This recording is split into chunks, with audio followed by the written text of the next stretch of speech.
خب جلسه پیش دیدیم که شبکیه چشم و همینطور LGN چیکار دارن میکنن و رسیدیم به اینجا که این اطلاعات نهایتا وقتی از رتین شروع میشه و میاد به سمت LGN، از LGN مرحله بعدی این اطلاعات منتقل میشه به ناحیه ویوان، که حالا الان میخوام در مورد این ناحیه و اینکه نورون ها تو این ناحیه چجوری دارن کار میکنن یه مقدار براتون صحبت کنم. آخرای این جلسه هم در مورد این دوتا مسیر ونترال و دورسال یه اشاراتی خواهم کرد.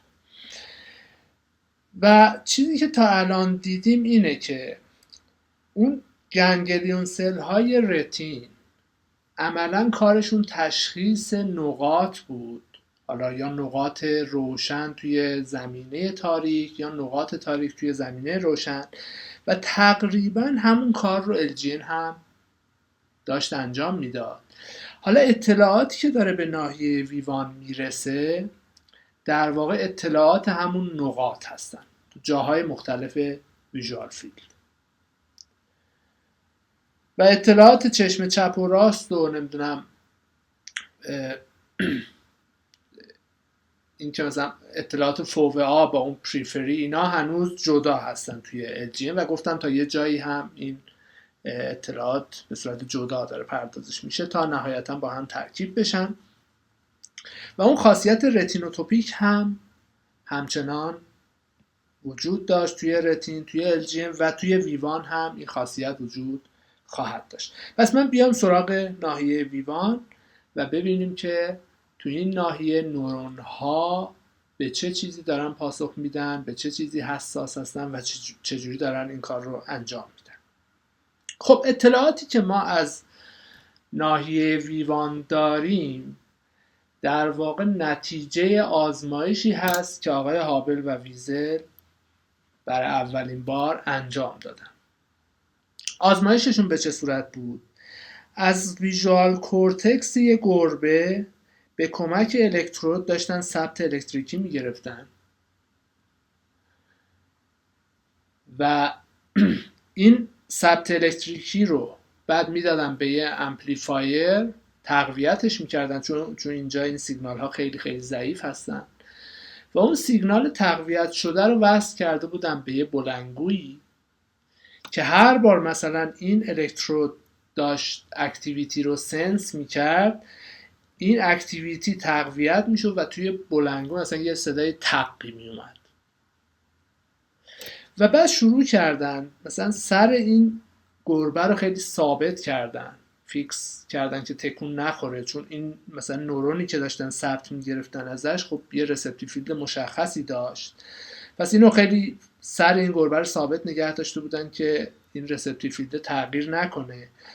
و بعد شروع کردن محرک‌های مختلفی رو به این گربه نشون دادن. حالا قبلش البته رسپتیو فیلد اون ناحیه‌ای که داشتن ثبت می‌کردن رو به دست آورده بودن، توی اون رسپتیو فیلد حالا محرک‌های مختلفی رو نشون میدادن و اکتیویتی اون ناحیه رو، اون چند تا نورون، یه دونه یا چند تا نورونی که اونجا الکترود داشت ثبت می‌کرد رو داشتن مانیتور می‌کردن که به چه صورت هست.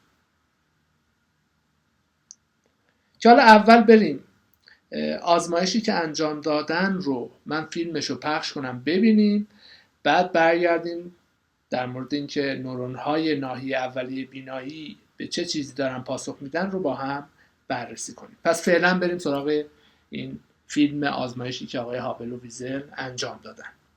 In the late 50s, we set up our first experiments, and they didn't go well because at the beginning we couldn't make the cells fire at all. We'd shine lights all over the screen, and nothing seemed to work.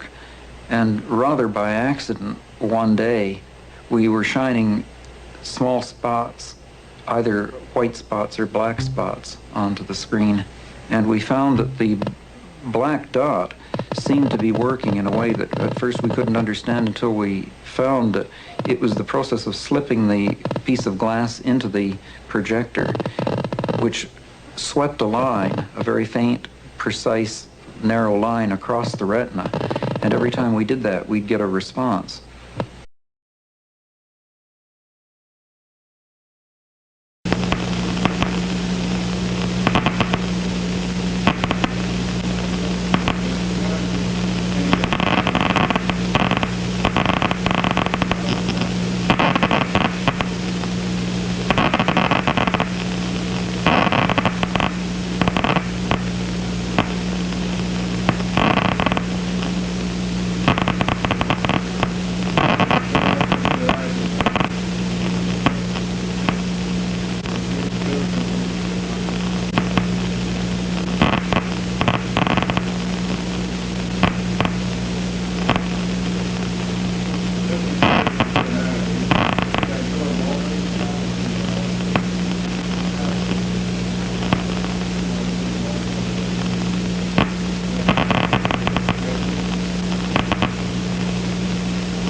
خب همونطوری که توی بخش اول فیلم مربوط به اون آزمایش دیدیم، نورون ها توی ناحیه ویوان به خطوط با راستاهای مختلفی جواب میدادن.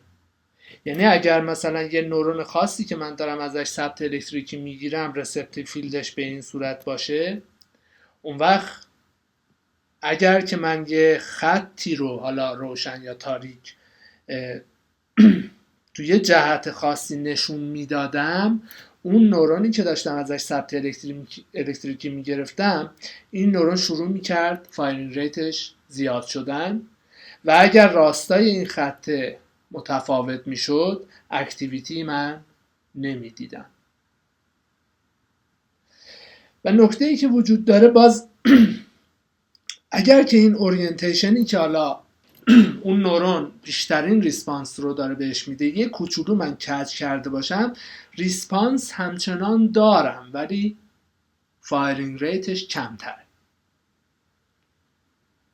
و هرچی از این خطی که حالا پرفکت هست برای اون نورون من دارم دور میشم، یعنی زاویه اون خط رو دارم میچرخونم، ریسپانس هم داره افت پیدا میکنه و یه جایی که دیگه خیلی زیاد فاصله گرفته باشم من ریسپانس دیگه نخواهم داشت. برای اینکه این پدیده رو نشون بدن معمولا از یه چیزی به اسم تیونینگ کرو استفاده میکنن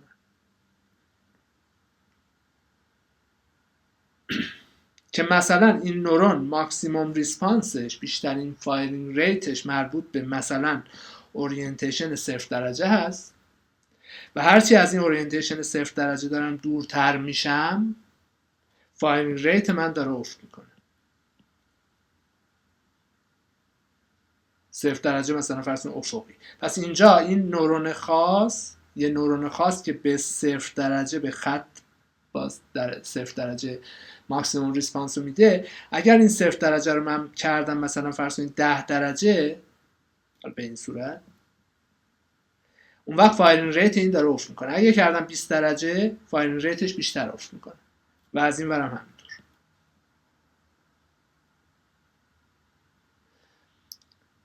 پس نورون، یه نورون خاص توی ناحیه ویوان داره به یه خط با یه زاویه مشخصی بیشترین ریسپانس رو میده و اگه زاویه خط یه کوچولو تغییر بکنه ریسپانس اون نورون داره افت میکنه و اگه بیشتر تغییر بکنه اون زاویه ریسپانسی نخواهم داشت ما به ازای اون نورون و اون محرک داده شده.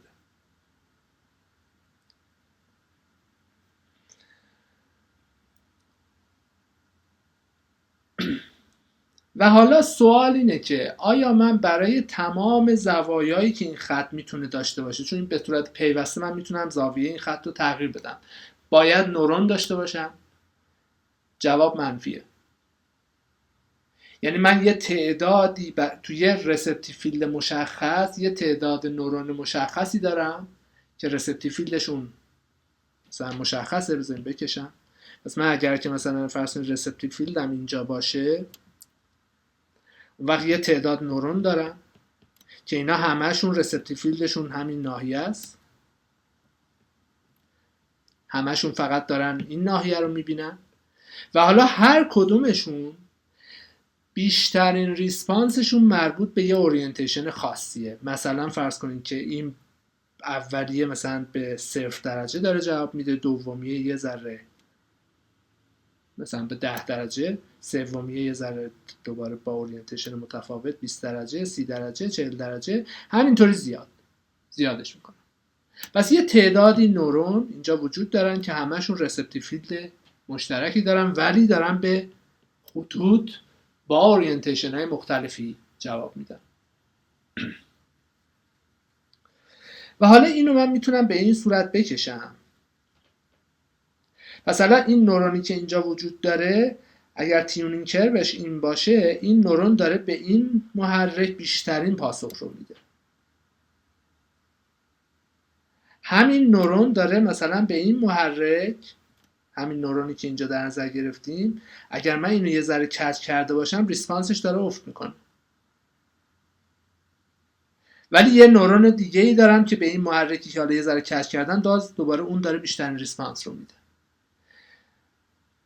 پس نه تنها به ازای یه محرک خاص یه نورون جواب میده، بلکه نورون‌های مجاور که رسپتیو فیلدشون مثلا همونجاست، همین ناحیه هست، ولی اگر من این خط رو مثلا یه کوچولو تغییر داده باشم اورینتیشنش رو، نورون‌های مجاور هم، یعنی این داره به اون محرک‌های مجاور خودش هم ریسپانس میده. به خاطر همین من تیونینگ کرو اینجا دارم میکشم. و حالا یه نورون دیگه برای یه محرک دیگه، یه نورون دیگه‌ای دارم که بیشتر ریسپانس رو به این محرک میده و یه مقدار کمتر به این محرک قبلیه. پس حالا که من میتونم این زاویه چرخش این خط رو به صورت پیوسته تغییر بدم، این تیونینگ کرو به من اجازه میده که بی نهایت تا نورون نذارم، برای اینکه هر زاویه دلخواهی رو من یه نورون بهش تخصیص داده باشم که تشخیصش بده. عملا پس یه گسسته سازی اینجا به وجود اومده. پس محرک هام فاصله دارن از هم دیگه به صورت گسسته. و حالا اگر که مثلا یه نورون بینابینی این دوتا، فرض کنید این محرک رو در نظر بگیری، این محرک نه عمودیه نه به این شکله، بین این دوتاست. حالا این بین این دوتا بودن رو من از روی میزان اکتیویتی این نورون هایی که اینجا ریسپانس دادن میتونم تشخیص بدم.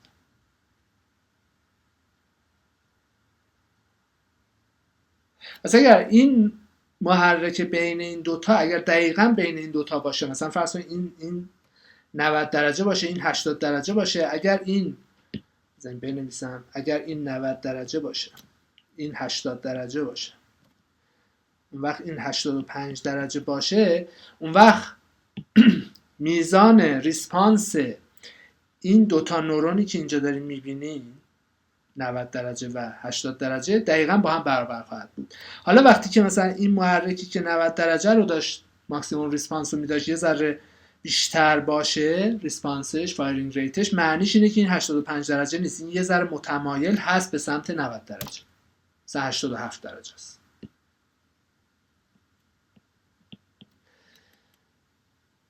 و این 87 درجه بودن رو حالا حدوداً من دارم از روی میزان پاسخی که این نورون ها دادن تشخیص میدم. پس اگه محرک من دقیقاً مثلا باعث بشه که این نورون ماکسیموم ریسپانس رو بده و بقیه کمتر، یعنی اینکه 90 درجه است، اگه این یکی داره ماکسیموم ریسپانس رو میده یعنی 80 درجه است، ولی اگر بین این دوتا باشه اون وقت ریسپانس اینها تغییر خواهد کرد. از روی ریسپانس اینها من میتونم تشخیص بدم که این محرک بین این دوتا بوده، بین این دوتایی که اینجا هست بوده. پس هر نورون داره ماکسیموم ریسپانس میده به اون محرکی که در واقع ترجیح اون نورون هست، پریفرد هست برای اون نورون. که حالا این ماکسیموم ریسپانس ممکنه که فایرینگ ریت باشه، یعنی من اینجا فایرینگ ریت هم زیاد بشه، یا اینکه نه مثلا این نورون زودتر از بقیه جواب بده، یعنی به صورت تمپورال بهش نگاه بکنه. و اگر اکتیویتی همه اینها رو با هم در نظر بگیرم به صورت پاپولیشن کدینگ، اون وقت من میتونم محرک های بینابین این محرک های اصلی رو هم تشخیص بدم از روی میزان اکتیویتیشون، فایرینگ ریتشون، یا از روی دیلی که دارن توی ریسپانس دادن به محرک. هرچی مثلا این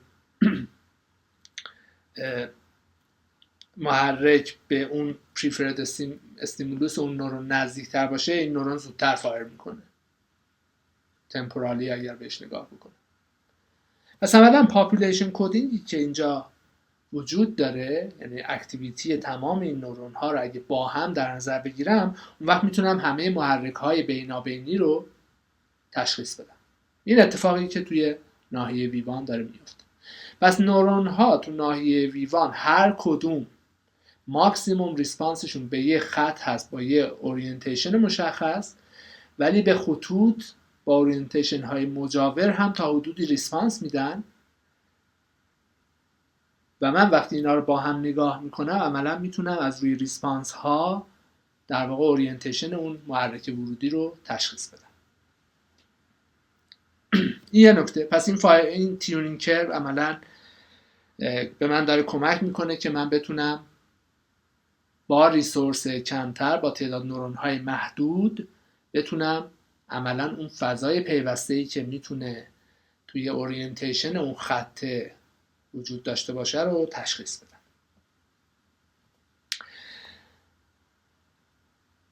و همینطور دیدیم که باز نورون هایی وجود داره تو ناحیه ویوان که به حرکت یه خط توی راستای مشخصی بیشترین ریسپانس رو میده. پس نه تنها من نورون هایی دارم که به وجود یا عدم وجود یه خط داره واکنش نشون میده، نورون هایی دارم که به وجود یه خط و بعد حرکت این خط توی راستای مشخص داره بیشترین ریسپانس رو میده. پس من اگر این خط رو داشته باشم و اینو تو این راستا حرکت بدم، یه نورونی دارم که رسپتیو فیلدش اینجاست، این خط رو داره میبینه و حرکت این خط رو داره تشخیص میده. و وقتی دقیقاً حرکت این خطه و خود خطه اون چیزی باشه که این نورون بیشترین ریسپانس رو بهش میده، من عملا اکتیویتی زیادی خواهم داشت برای اون محرک توی اون نورون. و نکتهش اینه که حالا اگر که این خط رو من داشته باشم توی جهت مخالفش حرکت بکنه، این نورون ریسپانسی نخواهد داشت. و حالا یه نورون دیگه ای دارم که دقیقاً رسپتیو فیلدش اینجاست و به حرکت توی این راستا بیشترین پاسخ رو میده. و هرچی حالا این اورینتیشن این خطه یه مقدار اگر که متفاوت باشه با این preferred orientation، ریسپانس هم داره افت میکنه.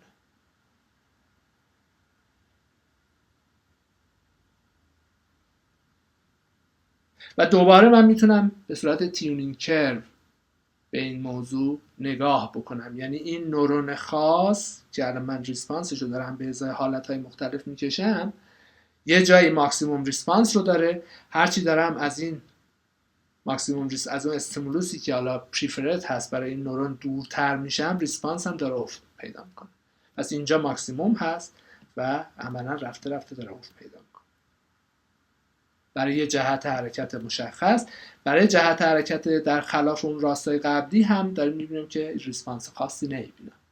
و حالا یه نورون دیگه وجود داره که عملا حرکت تو این راستا رو در واقع داره تشخیص میده که دیگه اینجا کشیده نشده. پس نه تنها نورون ها توی ویوان به وجود یا عدم وجود یه خط با یه اورینتیشن خاص جواب میدن، بلکه نورون های دیگه هم هستن که به حرکت اون خط توی راستای مشخصی جواب میدن. و باز جفت اینها به صورت تیونینگ کرو هست. و حالا از قبل من توضیح دادم که توی ونترال استریم قرار هست من در مورد این که اون چیزی که دارم میبینم چی هست جواب بدم. پس اطلاعات مربوط به خطوط وجود عدم وجودشون توی این راستا داره منتقل میشه. و توی دورسال استریم، دورسال پسوی، من قرار هست که به حرکت ها یا موقعیت فضایی آبجکت ها نسبت به هم دیگه جواب بدم. پس عملا اطلاعات مربوط به حرکت توی این مسیر منتقل خواهد شد. ولی شروع این دوتا استریم در واقع ناحیه ویوان هست که حالا اطلاعات مربوط به هر کدوم رو نورون هایی دارم که داره کد میکنه. و جفتشون هم به صورت تیونینگ کروی هستن. یعنی یه preferred orientation وجود داره که ماکسیموم ریسپانس، ولی هرچی از این preferred orientation دور بشم ریسپانس هم افت پیدا میکنه. پس تیونینگ کرو دارم همچنان.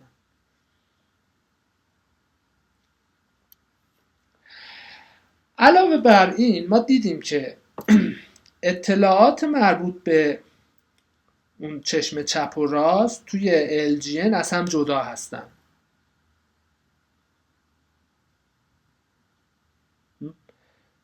دیدیم که مثلا لایه 2، 3 و 5 اگر که تو نیمکره مثلا چپ دارم صحبت میکنم، LGN نیمکره سمت چپ، لایه 2، 3 و 5ش اطلاعات رو دارن از چشم چپ میگیرن و لایه 1، 4 و 6 اطلاعاتشون رو دارن از چشم راست میگیرن. کنترالترال هست. این آیه برای ایپسیلترال و سی برای کنترالترال. و این اطلاعات تو ناحیه ویوان همچنان از هم جدا هستن. یعنی اطلاعاتی که داره از چشم مقابل میاد یه جا داره کد میشه، اطلاعاتی که از چشم همون طرف داره میاد یه جای دیگه داره کد میشه، ولی این دوتا مجاور هم هستن برای اینکه تقریبا اطلاعات مشابهی دارن. و این همون 6 تا لایه کورتکسی هست که قبلا در موردش صحبت کرده بودم و حالا این اطلاعات از LGN داره وارد میشه به نواحی که حالا توی ویوان هستش.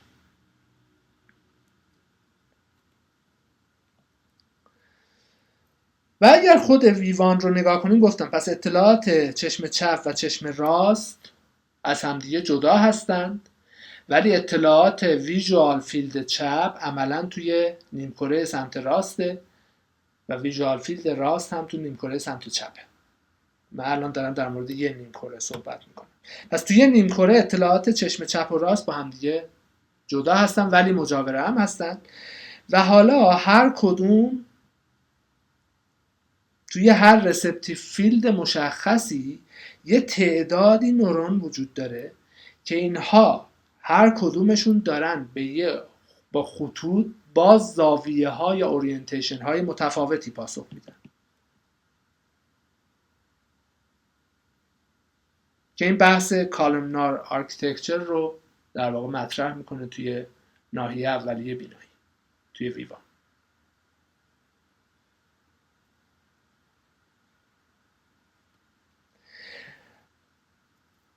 حالا توی این شکل باز بهتر دیده میشه. پس من اگر که من اون الکترود رو به صورت عمودی وارد بکنم، عملا اطلاعاتی که اینجا داره پردازش میشه مثلا یه اورینتیشن مشخصی دارن، ولی اگر اینو به صورت افقی وارد بکنم اون وقت میبینم که نورون ها تو جاهای مختلف دارن اطلاعات متفاوتی رو کد میکنن. این میشه اون کالمنی که حالا داره اطلاعات رو پردازش میکنه.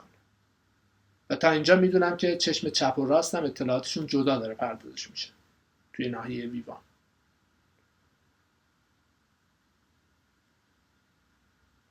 پس من اگر فرض کنید یه رسپتیو فیلدی داشته باشم،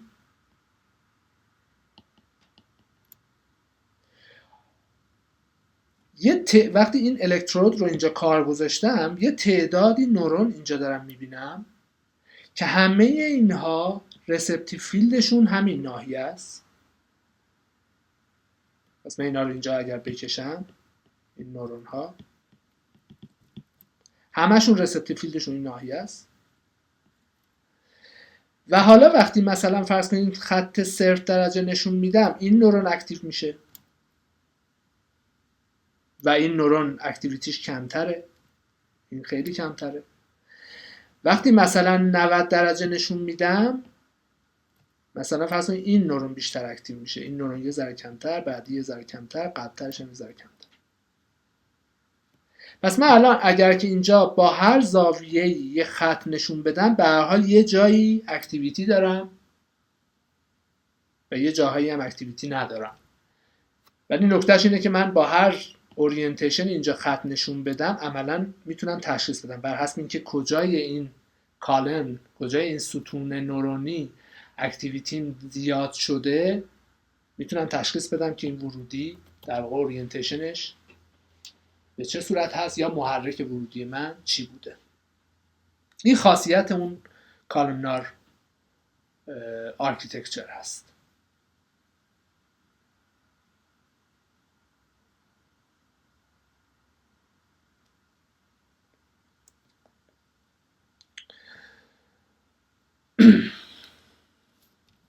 و برای اینکه اینو نشون بدم معمولا از یه مپ اینجوری استفاده میکنن. پس من توی هر جایی از رسپتیو فیلد یه تعدادی نورون دارم که این نورون ها دارن به اورینتیشن های مختلفی جواب میدن.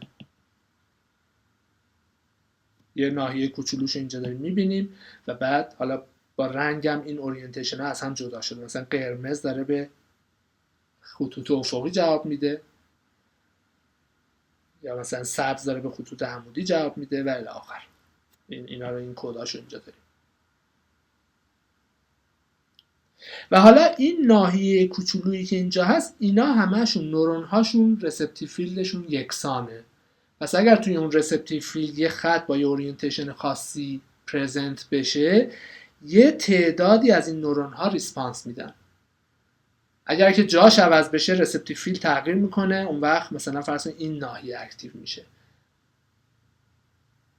و حالا تمام اطلاعاتی که توی تصویر ورودی یا اون چیزی که داریم به عنوان محرک نشون میدیم عملاً داره تو ناحیه ویوان به صورت خطوط با اورینتیشن های مختلف کد میشه، جاهای مختلف، و تو هر ناحیه اینکه چه خطی تو اون ناحیه چه خطی با چه اورینتیشنی تو اون ناحیه داشتم عملاً داره اینجا کد میشه. پس من تمام اطلاعات خطوط اون تصویر رو عملاً تو ناحیه ویوان دارم، جاهای مختلف، تو هر جا که حالا یه رسپتیو فیلد کوچولی وجود داره، چه نوع خطی با چه اورینتیشنی وجود داره، این داره توی ناحیه ویوان کد میشه. حالا حرکت هم اگه داشته باشم، باز اون حرکت اون خطه هم باز داره همینجا کد میشه.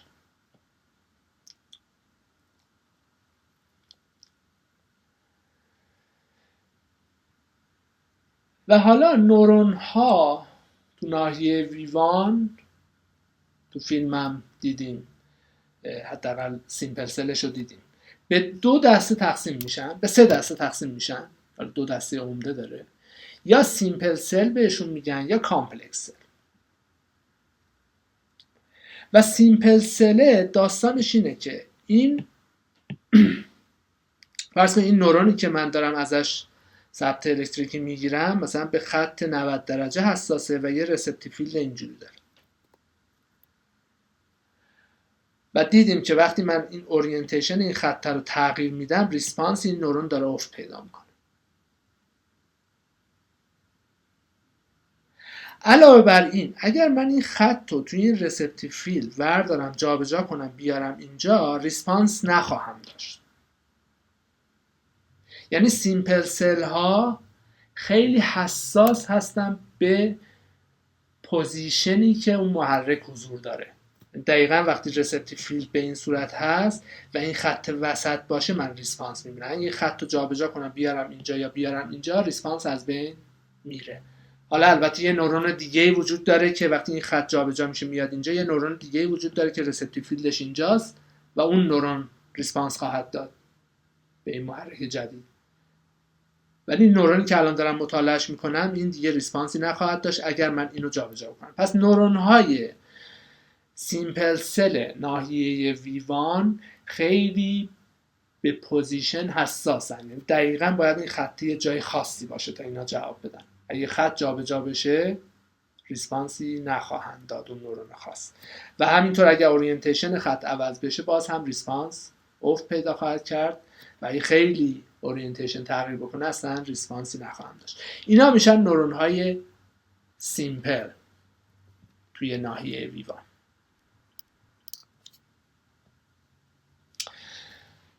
حالا اینکه این نورون ها در واقع کانکشناشون به چه صورت هست که خطوط رو دارن تشخیص میدن، دوباره باید برگردیم سراغ گنگلیون سل ها یا نورون های LGN که اونجا در واقع آن سنتر آف ساراند بود یا آف سنتر آن ساراند بود. شکلش به این صورت نشون داد.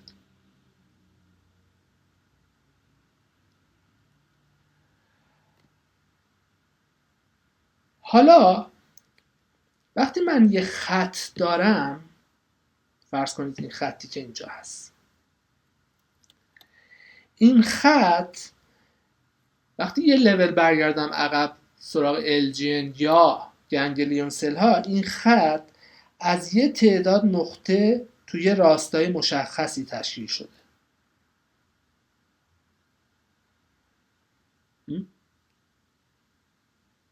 پس من اگر این خط رو داشته باشم، حالا یه تعداد گنگلیون سل دارم که توی راستای مشخصی به ازای اون خط ریسپانس میدن و به نظر میاد که کانکشن نورون های سیمپل سل به نورون های LGN که اونا هم همینجوری بود ریسپانسشون، رسپتیو فیلدشون عملا به این صورت یه تعدادی از اینها که توی راستای مشخصی هستن اینا وصل میشن به یه نورون مشخص و حالا اگر همه اینها اکتیو بشن یعنی اینکه من یه خط توی این اورینتیشن خاص داشتم، عملا این نورون اکتیو میشه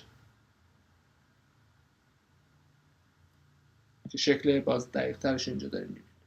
پس به نظر میاد سیمپل سل ها تو ناحیه ویوان دارن ورودی هایی که از LGM میگیرن رو با هم جمع میکنن. حالا اگر اورینتیشن عوض بشه، حالا یه تعداد گنگلیون سل یا LGN سل دیگه ای من دارم که اونا اکتیو میشن، اونا به یه نورون دیگه ای وصلن، اون باعث میشه اون نورون دیگه اکتیو بشه. پس اگر این اورینتیشن عوض بشه عملا ورودی که اینجا داشتم ضعیف میشه، این نورون اکتیو نخواهد شد. به خاطر همین این نورون خیلی حساس هست به این اورینتیشن خاص و اگر مثلا جای این خطم عوض بکنم باز ورودی های این نورون خاص عملا اکتیویتی نخواهند داشت، در نتیجه اکتیو نخواهد شد.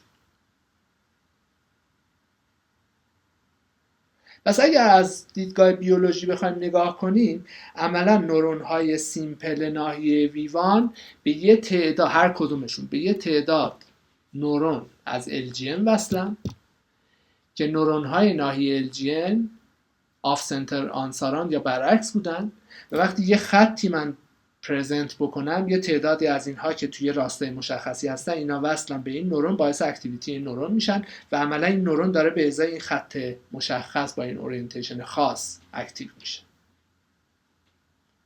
اگه جهت خط رو عوض کنم یا جاش رو عوض کنم اکتیویتی از بین خواهد رفت. خاطر همین نورون های سیمپلس خیلی به پوزیشن هم حساس هستن. پوزیشن وقتی تغییر میکنه این ریسپانس این نورون هم تغییر خواهد کرد. حالا اگه قرار باشه من اینو مدلش بکنم، کاری که مثلا در مورد گنگلیون سل ها انجام اونجا اومدیم چیکار کردیم؟ 2 تا توزیع گوسی رو از هم کم کردیم، یه فیلتری ساختیم به اسم فیلتر DOG اگه یادتون باشه که این فیلتر شکلش به این صورت بود دیگه، یعنی یه جای منفی داشت بعد مثبت میشد بعد دوباره منفی، این ناحیه مثبت اینا منفی، یا برعکسش حالا اگر که آف سنتر آنسارانت هست. که وظیفه این فیلتر وقتی اینو من اعمال میکردم روی تصویر خروجیش میشد جاهایی که من نقطه دارم توی اون تصویر. حالا اگه قرار باشه من خطوط رو با همین روش تشخیص بدم باید این کلا مکزیکی که اونجا داشتم رو بگیرم توی راستای مشخصی اینو بکشم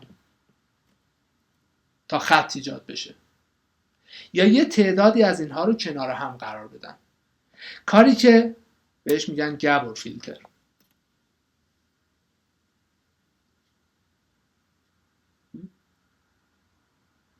که شکل 2 بعدی حالا از بالا و از 3 بعدیش هم اینجا داریم میبینید. پس انگار که من اینو گرفتم کشیدم توی راستای مشخصی،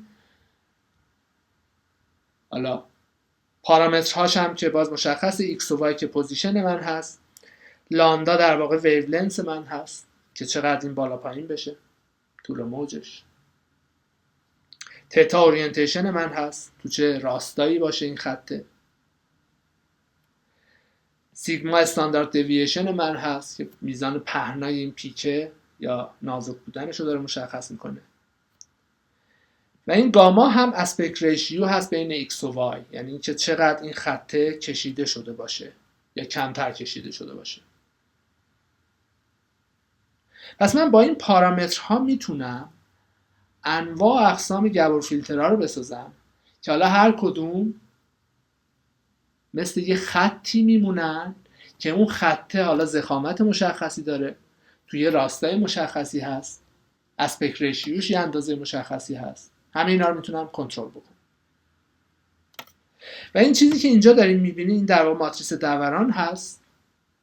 اون نقطه وقتی که ضرب میشه تو ماتریس دوران به اندازه تتا عملا اینو به ما میده که این x و y رو من عملا گذاشتم توی این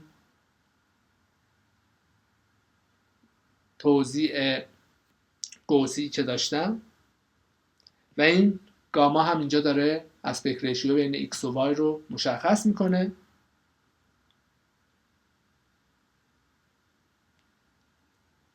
و این داره ضرب میشه توی همچین ترمی که حالا این لامدا گفتم طول موج من هست، حالا 2 پی تقسیم بر لامدا میزان این بالا پایین شدن ها رو داره مشخص میکنه.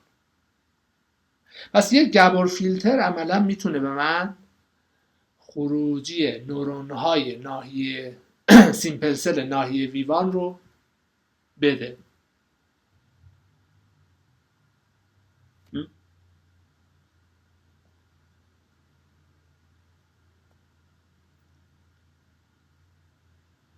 که حالا مثلا گابور فیلترهای متفاوتی من میتونم بسازم و اینها رو شما اینجوری در نظر بگیرید که مثلا این یه ماتریسه و جاهایی که رنگ روشن‌تر داره مقادیر مثبتن، جاهایی که رنگ تیره داره مقادیر منفی‌ان. من یه دونه از اینا رو به شکل ماتریسی نشون بدم.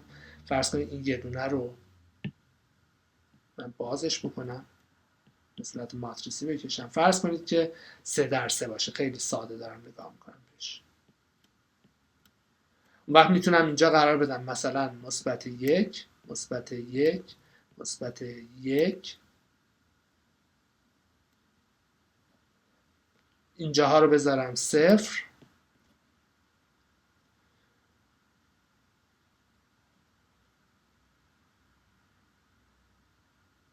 و مثلا اینجا رو هم بذارم منهای 75 صد.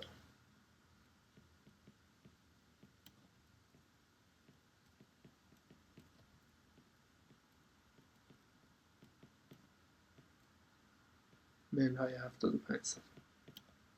حالا انتخاب این عددها هم دلیل داره. ببین من میخوام که مجموع اینها بشه 0. خاطر اینکه وقتی من نگاه میکنم، یعنی خطی نداشته باشم، یعنی به یه جایی که سالید هست دارم نگاه میکنم، ریسپانسی نباید داشته باشم. خاطر همین مجموع اینو یه کاری دارم میکنم که همیشه بشه 0.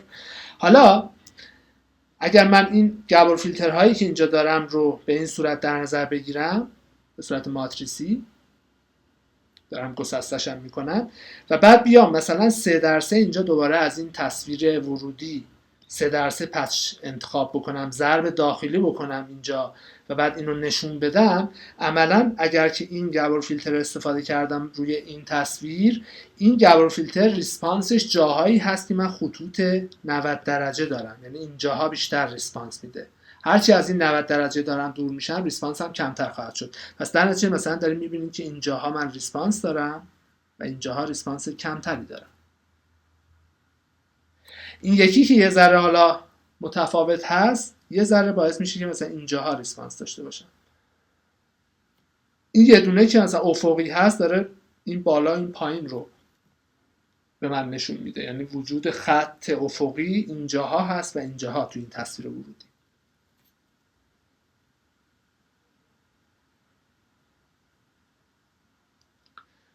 و حالا این تصویر ورودی وقتی من دارم این گابور فیلترها رو استفاده میکنم، به ازای هر گابور فیلتر من یه تصویر دارم که داره به من میگه که این خط کجاهای این تصویر و به چه میزان پرزنت شده.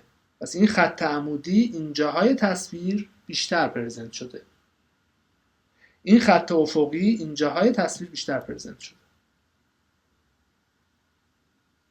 این در واقع خروجی گابور فیلتر هست وقتی که روی یه تصویر اعمال میشه. خوبه؟ و این شکل ماتریسی رو اگر نگاه بکنیم، من یه جایی مثبت دارم که اینا نقش اگزایتاتوری دارن و مجاورش منفیه که نقش اینهیبیتوری دارن، یعنی اون بالا پایین شدنه با توجه به اینجا مثبت هست، این ناحیه منفی هست. حالا چون خیلی کوچیک نوشتم دیگه این تکرارهای بعدی رو ازشون گذشتم چون 3x3 هست. حالا در عمل میشه اینا رو بزرگتر هم ساخت.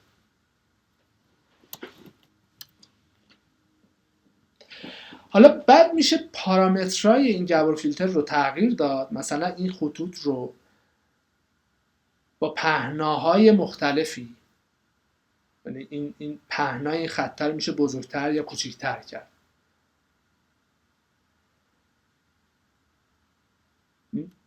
یا مثلا فرض کنید یه دونه خط باشه یا مثلا یه تکراری هم اینجا داشته باشه، یه خط ضعیفی هم اینجا دیده بشه. اینا رو میشه با اون پارامترها کنترل کرد و انواع اقسام گروفیلترها رو ساخت و به ازای هر کدوم هم داریم میبینیم که وقتی کانوالو میشه با این تصویر ورودی، خروجیش همچین چیزی خواهد. حالا نورون های سیمپل تو ناحیه ویوان دارن اورینتیشن های مختلف خطوط رو روی یه تصویر ورودی اعمال میکنن و ریسپانس میدن. یعنی من اگر ورودیم این باشه، خروجی ناحیه ویوان، خروجی سیمپل سل های ناحیه ویوان همه این هاست. یعنی من همه اطلاعات مربوط به اون شکل رو، اینکه خطوطش کجا هست با چه اورینتیشنی هست رو به این شکل دارم به دست میارم که باز ریداندنسی خب خیلی همچنان بالاست، چون اطلاعاتی مثلا اینجا هست با اینجا هست، چون گروفیلتراشون اورینتیشناشون خیلی به هم نزدیکه، عملا اطلاعاتی اینجا دارم و اینجا دارم خیلی ریداندنته، یه کوچولو با هم متفاوتن ولی خب خیلی از اطلاعات مشترک هست بین اینا. ولی برای اینکه اطلاعات از بین نره، عملا اِوولوشن رفته به این سمت که این ریداندنسی رو داشته باشه توی ویژوال کورتکس. این هم یه مثال دیگه باز از اعمال این گروفیلتر. مثلا وقتی که تصویر ورودیم این باشه و من گروفیلترم مثلا خط 90 درجه رو بخواد تشخیص بده، حالا بر حسب این که این خط 90 درجه خیلی باریک باشه یا خیلی پهن باشه، اعمال کردنش روی این تصویر عملا این خروجی ها رو به من میده، خطوط خیلی ریز و خطوط خیلی پهن. حالا اگر اورینتیشن عوض بشه، ریسپانس ها متفاوت میشه.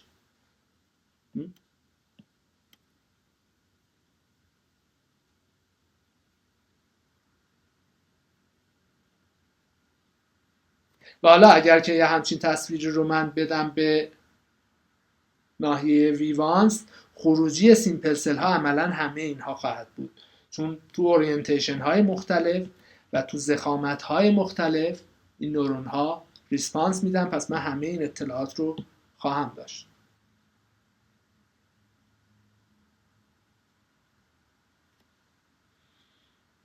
این صرفا یه مثالیه که حالا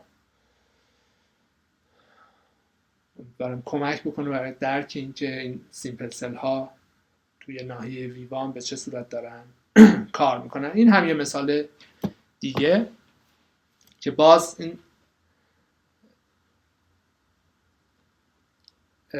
اینکه اورینتیشن های مختلف دارم و بعد اسپشیال فریکونسی یا ضخامت های مختلفی برای خطوط دارم، اینجا باز داریم میبینید. و مثلا اگر تصویر ورودی این باشه، خب وقت این خطوط، این تصویر در واقع خطوط افقی خیلی ریز رو داره در میاره، این تصویر خطوط افقی درشت رو داره در میاره. این گروفیلتراش این پایین داریم میبینیم.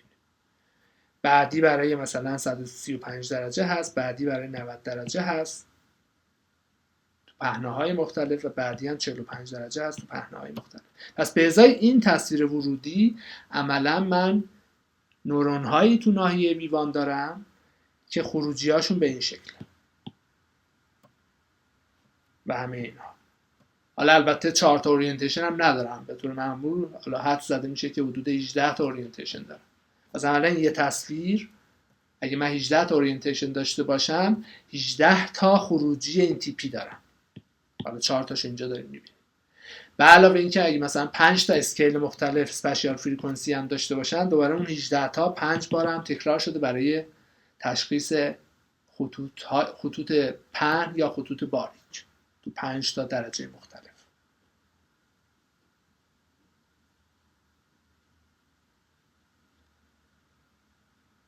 و نکته بعدیش اینه که با توجه به اون کالمنار آرکیتکچری که اینجا وجود داره، عملاً مثلا این چارتایی که اینجا داریم میبینیم، این نورونی که اینجا داشت ریسپانس میداد رسپتیو فیلدش این تیکه است، این نورونی که اینجا داره ریسپانس میده رسپتیو فیلدش باز همین تیکه است. بذار اینو بکشم. این رسپتیو فیلد اینجا در واقع داره مپ میشه اینجا،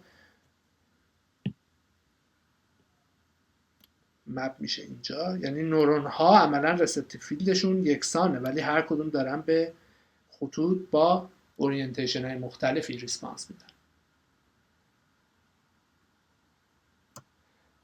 و حالا اگر مثلا اینجا رو در نظر بگیرم، اینم دوباره مپ میشه اینجا، مپ میشه اینجا، یعنی دوباره همه این نورون هایی که اینجا هستن رسپتیو فیلدشون همین ناحیه است ولی خطوط با اورینتیشن های مختلف و پهنای متفاوتی رو دارن جواب میدن. البته همه اینها پهناهاشون یکسانه و اینا متفاوت هستن با اینها و اینها.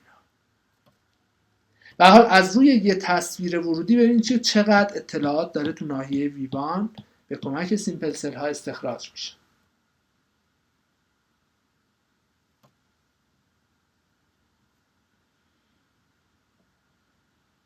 خیلی خوب. پس اگر من یه ریویو تا اینجا داشته باشم، دیدیم که توی این تصویر ورودی وقتی پروژکت میشه توی رتین، عملا توی رتین من اطلاعات حالا غیر حساس به رنگ رو تونستم تشخیص بدم با اون گنگلیون سل های از نوع M و همینطور اطلاعات مربوط به رنگ رو تونستم تشخیص بدم با استفاده از گنگلیون سل های مربوط به اون پی گنگلیون سل ها. و حالا پس این تصویر ورودی عملا داره به این صورت رپرزنت میشه و این میاد توی و رسپتیو فیلد ها هم دیدیم که آن سنتر آف ساراوند یا برعکس هستن اینجا و توی LGN هم دقیقا همون اتفاق داره میفته. و وقتی میرسن تو ناحیه ویوان، توی سیمپل سل هاش حداقل خطوط تصویر داره استخراج میشه تو اورینتیشن های مختلف، تو اندازه های مختلف. پس من اینجا در واقع رپرزنتیشن این تصویر ورودی به این شکل هست.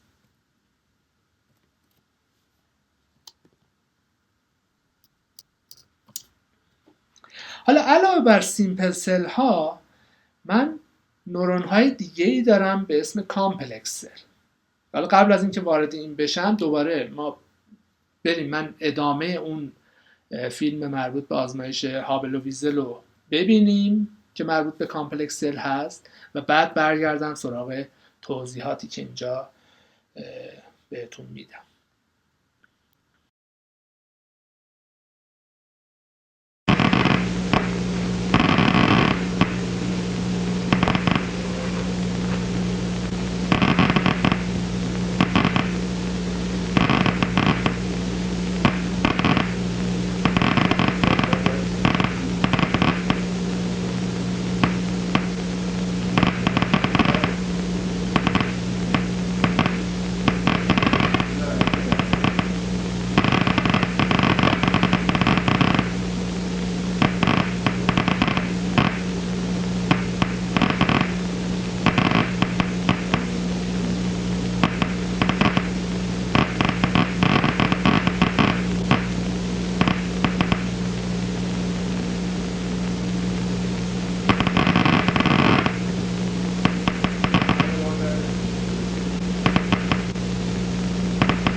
دیدیم که حالا نورون‌های کامپلکس و ناحیه ویوان خیلی دیگه حساس نبودن به پوزیشن در واقع اون خطی که داره پرزنت میشه.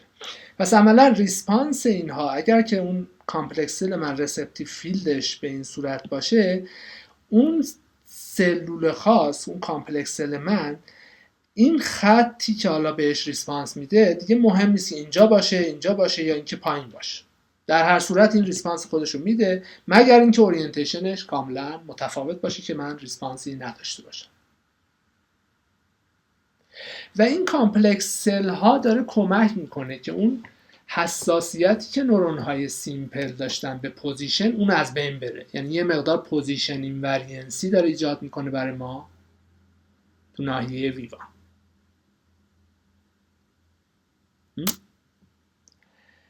و اینکه کانکشن های اینها به چه صورت هست، خب ما همون توضیحاتی که من از LGN یا گنگلیون سل ها گفتم که اینا دارن ترکیب میشن توی سیمپل سل ها، در واقع جمع زده میشن که این رسپتیو فیلد های این شکلی رو بسازن. خب که اگه من یه خط توی راستای مشخصی داشته باشم، تمام این گنگلیون سل ها و LGN سل ها اینا وصلن به یه نورون خاصی که وقتی این خط توی این راستا پرزنت میشه اون نورون اکتیو میشه. حالا اگر که این پوزیشنش یه ذره تغییر بکنه، یه نورون دیگه ای دارم که اون اکتیو میشه. اگه یه ذره دیگه تغییر بکنه، یه نورون دیگه دارم که اون اکتیو میشه. اگه این ورم تغییر بکنه، باز یه نورون دیگه دارم که اون اکتیو میشه. حالا کامپلکس سل کاری که داره انجام میده اینه که ریسپانس همه اینها رو داره با هم جمع میزنه. پس فرقی براش نمیکنه این کامپلکس سل وقتی اکتیو میشه که یا این اکتیو بشه یا این یا این یا این. حالا فرض کنید که لو ترشولد هم باشه، یعنی به محض اینکه یکی از اینها اکتیو میشه این اکتیو میشه. اون وقت من اگر پوزیشن این خط رو عوض بکنم، به هر حال یکی از اینها اکتیو میشه، اکتیویتی یکی از اینها منجر به اکتیو شدن این میشه که اینو اسمش رو گذاشتیم کامپلکس سل، که دیگه به این پوزیشن این خط حساس نیست. کافیه که توی رسپتیو فیلدش یه خطی ظاهر بشه، این نورون از خودش اکتیویتی نشون میده و اسمش شد کامپلکس سل. از اینم چگونگی ارتباط بین کامپلکس سل و سیمپل سل. پس یه تعدادی سیمپل سل که مجاور هم هستن، همشون دارن به یه خط با یه اورینتیشن مشخصی ریسپانس میدن. اینا یه تعدادشون وصل شدن به یه نورون کامپلکس سل که این نورون کامپلکس سل وقتی یکی از اینها اکتیو میشه، عملا این اکتیو خواهد شد. پس پوزیشن اینوریانسی داره تا حدودی برای ما ایجاد میشه به کمک این کامپلکس سل ها.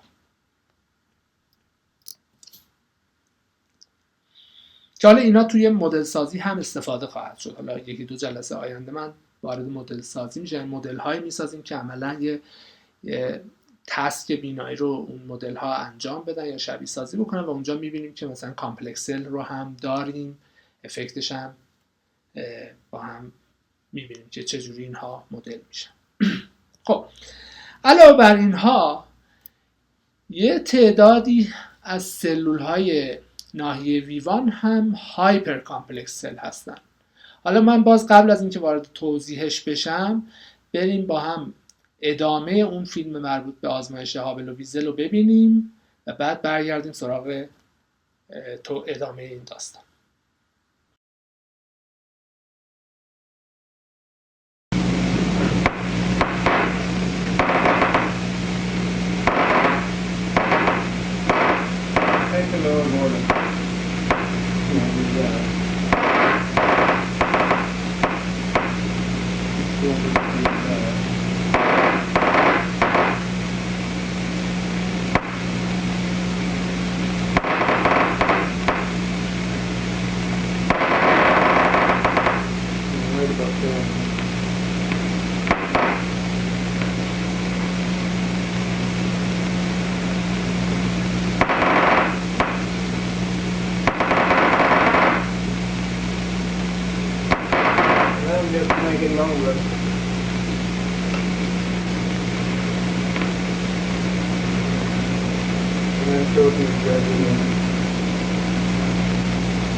خب همونجوری که باز توی فیلم دیده شد، حالا علاوه بر اون سیمپل سل ها و کامپلکس سل ها یه تعداد نورون دیگه هم داریم به اسم هایپر کامپلکس سل که اینها به اون اندازه خطه هم حساسن.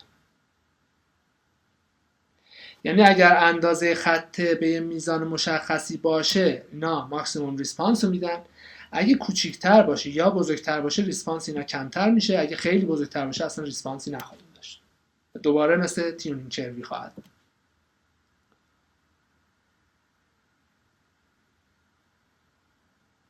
خب و همینطور برای حرکتشون توی راستای خاص. و معمولا این حرکت وقتی مثلا خط من 135 درجه هست، حرکت در راستای عمود به این خط حاوی بیشتر اینفورمیشن هست. خاطر همین معمولا حرکت ها اگر من خط رو دارم بررسی میکنم، حرکت در راستای عمود به اون خط هست که برای من مهمه، اطلاعات بیشتری داره. چون اگه این خط رو من به این صورت حرکت بدم خیلی اطلاعات زیادی به من نمیده. پس این خط تو این راستا اگر حرکت بکنه اطلاعات خواهد داشت. پس هایپر کامپلکس سل هم برای تشخیص اندازه خطوط استفاده خواهد شد توی مغز. مثلا من توی ناحیه ویوان هم سیمپل سل دارم، هم کامپلکس سل دارم، هم هایپر کامپلکس سل دارم. حالا هم برای تشخیص خطوط، هم برای تشخیص حرکت خطوط این نورون ها رو دارم. خب حالا پس دیدیم که از رتین شروع کردیم که اونجا در واقع نقاط تشخیص داده میشد، توی الجین هم همینطور. و وقتی رسیدیم به ناحیه ویوان این نقاط در کنار هم قرار می گرفتن توی راستای مشخص و تشکیل خطوط رو می دادن. حالا در ادامه هم روند به همین صورت هست. یعنی من اینجا که اومدم نقاط رو ترکیب کردم، خطوط رو ساختم، حالا میتونم از خطوط استفاده کنم، خطوط رو ترکیب کنم تو ناحیه بعد، مثلا کنجا رو بسازم، ترکیب 2 تا خط با اورینتیشن های مختلف یا چند تا خط با اورینتیشن های مختلف و همین رو ادامه بدم. مثلا اینجا که خطوط رو داشتم تشخیص میدادم، حالا توی ناحیه V2 عملا ترکیبای مختلف این خطوط رو من میتونم تشخیص بدم، یا نورون هایی دارم که به این ترکیبای مختلف ریسپانس میده. و از طرفی مثلا اون کامپلکس سل رو هم من اینجا داشتم تو ناحیه ویوان که تا حدودی این اینوریانسی داشت ایجاد میکرد، یک کوچولو. پس در نتیجه اگر که من ورودی ناحیه V2 نورون های ناحیه V2 از کامپلکس سل ها باشن، عملا این مربعی که اینجا داره میبینی یه کوچولو کوچیک بزرگ شدنش خیلی تأثیری توی ریسپانس اون نورون نخواهد داشت و بعد دوباره اینها میتونن ترکیب بشن، اشیاء پیچیده‌تر رو برای من بسازن نواحی بالاتر و اینها ترکیب بشن باز آبجکت های پیچیده‌تر رو بسازن. پس هرچی من دارم تو این هایرارکی، یعنی از رتین که شروع کردم اومدم سراغ LGM، اومدم سراغ ویوان، از نقاط شروع کردم رسیدم به خطوط. حالا که دارم ادامه میدم خطوط رو دارم ترکیب میکنم، شکلام یه ذره پیچیده‌تر میشه، دوباره اونها رو ترکیب میکنم یه ذره پیچیده‌تر، دوباره ترکیب میکنم یه ذره پیچیده‌تر. پس هرچی تو این هایرارکی دارم جلوتر میرم، فیچرهایی که نورون ها بهشون حساس میشن دارن پیچیده‌تر میشن. از طرفی رسپتیو فیلد ها هم دارن بزرگتر میشن. اینجا رو نگاه کنید. مثلا رسپتیو فیلد ها تو ناحیه ویوان خیلی کوچیکن چون قرار هست یه تعداد نقطه کنار هم رو تشخیص بدن. وقتی از ویوان میام توی V2 اینا بزرگتر میشن چون قرار هست که ترکیب چند تا از اینا رو نشون بدن، پس رسپتیو فیلد باید بزرگتر بشه. وقتی دارم میام توی V4 بازم رسپتیو فیلد باید بزرگتر بشه چون ترکیب چند تا از اینها رو میخواد تشخیص بده و همینطور که میان بالا رسپتیو فیلد ها داره بزرگتر میشه. و عملا مثلا تو ناحیه آیتی من ممکنه یه فیس کامل رو، یعنی یه نورون داشته باشم که یه فیس کامل رو ببینه، یه ماشین کامل رو ببینه، یه موتور کامل رو ببینه. تو V4 ممکنه مثلا یه چشم رو تشخیص بدم، چیزی که اینجا داری میبینی، یا مثلا دهن و دماغ رو یه جا تشخیص بدم، یا مثلا چرخ یه ماشین رو تشخیص بدم. پس هرچی من تو این هایرارکی دارم میام بالاتر، از ویوان شروع میکنم، ویوان رسپتیو فیلد ها کوچیکتر و اون محرک های ساده تری هستن. هرچی دارم میام بالاتر رسپتیو فیلد ها بزرگتر، محرک ها پیچیده تر، فیچرهایی که نورون ها بهشون ریسپانس میدن اینا پیچیده تر میشن و یه همچین اتفاقی داره عملا میفته توی این ونترال استریم. پس رفته رفته محرک ها دارن پیچیده تر میشن. همین اتفاق برای دورسال استریم هم صادقه، یعنی من تو ناحیه ویوان حالا نورون هایی داشتم که به حرکت خطوط توی راستای مشخص ریسپانس میداد. حالا اینا وقتی میرم توی V2 بخش حرکتیش، در واقع ممکنه که چند تا خط که توی راستای مشخصی دارن حرکت میکنن با هم تشخیص داده بشه و هرچی دارم جلوتر میرم حرکت های پیچیده تر تشخیص داده بشه چون رسپتیو فیلد ها دارن بزرگتر میشن. مثلا ممکنه تو ناحیه MT که اینجا قرار داره مثلا یه حرکت اینجوری اصلا تشخیص داده بشه.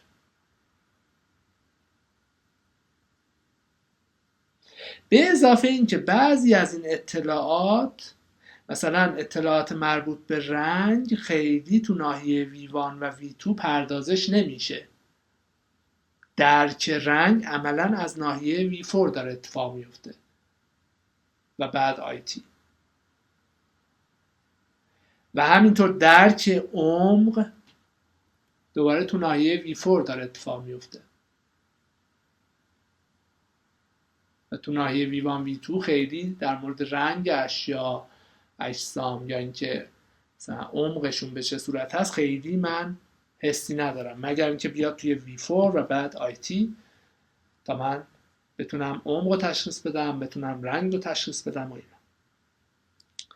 پس هرچی من توی این هایرارکی دارم جلوتر میرم، محرک هام یا فیچر هام دارن پیچیده تر میشن، رسپتیو فیلد هام دارن بزرگتر میشن و وقتی به آیتی میرسم، آیتی عملا انتهای ونترال استریم هست و اینجا دیگه رپرزنتیشنی که به وجود میاد، یعنی اون ریسپانس اون نورون های مختلفی که تو این ناحیه وجود دارن، انقدر رپرزنتیشن خوبی هست که عملا من از روی اون رپرزنتیشن یا اکتیویتی اون پاپولیشن نورونی که توی آیتی هست من میتونم تشخیص بدم که عملا چی دیده شده. و حالا خیلی هم روباست هست، یعنی اینکه من اسکیل اینوریانسی دارم، نمیدونم روتیشن اینوریانسی دارم تو ناحیه آیتی و حالا که این به دست اومده، حالا این اطلاعات میاد توی PFC و در مورد اون تصمیم گیری میشه. از اون طرف هم که ناحیه اون دورسال استریم رو دارن، در مورد اطلاعات حرکتی اجسام هم از این ناحیه محاسباتش انجام میشه و بعد اینم میاد به PFC و در مورد این آبجکتی که حالا اینجوری حرکت میکرد اینجا تصمیم گیری انجام میشه. پس من دیگه خیلی وارد جزئیات این نواحی نمیشم، یعنی من اون مسیری رو که از LGN اومدم سمت V1 همون مسیر رو میتونم از V1 برم به سمت V2 ترکیب کنم فیچرها رو با هم، از V2 برم به V4 دوباره ترکیب کنم، از V4 هم برم به IT و اینا رو ترکیب کنم. حالا جلوتر باز توی مدل سازی اشاراتی به این ترکیب ها خواهم کرد و این هم یه شمای دیگه. و باز به نظر میاد که همون ساختاری که توی V1 هست، یعنی سیمپل و کامپلکس سل ها، عملا تو نواحی دیگه هم وجود داشته باشه. مثلا توی V2 هم من سیمپل و کامپلکس سل دارم، یعنی نورون هایی دارم که به ترکیبی از چند تا از این خطوط جواب میدم ولی خیلی اگزکت بدون اینکه این وریانسی داشته باشه. و بعد وقتی میام سراغ کامپلکس سل های ناحیه V2 اینا یک کوچولو مجاز هستن که این وریانسی داشته باشن، پوزیشن این وریانسی، روتیشن این وریانسی یا وریشن های دیگه و همینطور توی V4. پس عملا اطلاعات خطوط مربوط به این تصویر تو ناحیه V1 داره کد میشه، اطلاعات یه ذره پیچیده تر تو ناحیه V2 داره کد میشه، یه ذره پیچیده ترش تو ناحیه V4 داره کد میشه و کل اون آبجکت هم تو ناحیه IT داره کد میشه. حالا فیس هست، نمیدونم ماشین هست، موتور هست، صندلی هست، هرچی باشه. و البته فیس انقدر خاص هست که من توی ناحیه IT اصلا یه ساب رژین دارم مختص پردازش چهره، بهش میگن فوزیفورم فیس ایریا FFA. حالا یه وقت شد من در موردش صحبت خواهم کرد. به هر حال پس هایرارکی که حالا توی ویژوال سیستم وجود داره باعث میشه که تو نواحی اولیه فیچرهای ساده، ویژگی‌های خیلی ساده و تو نواحی بالادستی ویژگی‌های پیچیده‌تر در واقع کد بشه و توی آیتی عملاً من یه رپرزنتیشن خیلی خوب از چیزی که دیده شده رو داشته باشم.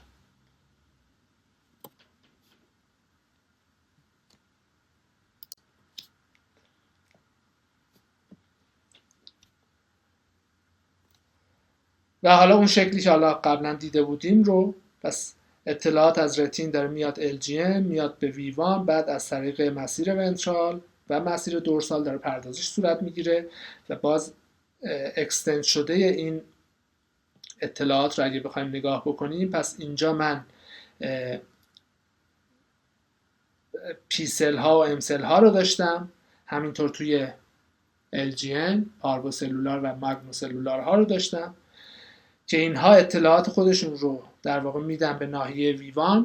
توی اینجاها عملا نقاط داره در میاد، تو ناحیه V1 خطوط داره در میاد و راستاها و حرکت خطوط تو راستاهای مشخص، راستاهای عمود بر اون خطوط، و بعد اون حرکت داره میره تو مسیر دورسال و خود این خطوط دارن میرن تو مسیر ونترال پردازش میشن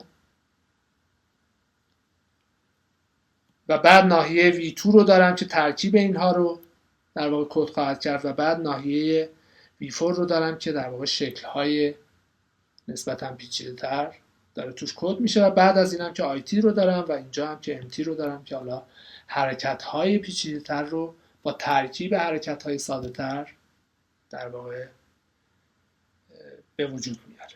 پس این شمای کلی هست از ویژوال کورتکس توی مغز و حالا بعدا میریم سراغ مدل سازی تک تک این نواحی که اینجا داریم میبینیم. حالا بعضا ممکنه مثلا این دوتا ناحیه رو ترکیب کنیم یه جا مدلش بکنیم، حالا اینو بعدا در موردش صحبت خواهم کرد. خیلی خب، امیدوارم که درک کرده باشین که حالا ویژوال کورتکس ما چجوری داره کار میکنه و ما وقتی یه یه جایی نگاه میکنیم اطلاعات چجوری داره توی مسیر بینایی انتقال داده میشه و پردازش روش انجام میشه. من فقط یه جلسه بعدی در مورد این که حالا اون مدل سازی توی این حوزه به چه صورت خواهد بود یه جلسه میگم و بعد دیگه وارد مدل سازی خواهم شد و ادامه داستان رو با هم میریم انشاءالله.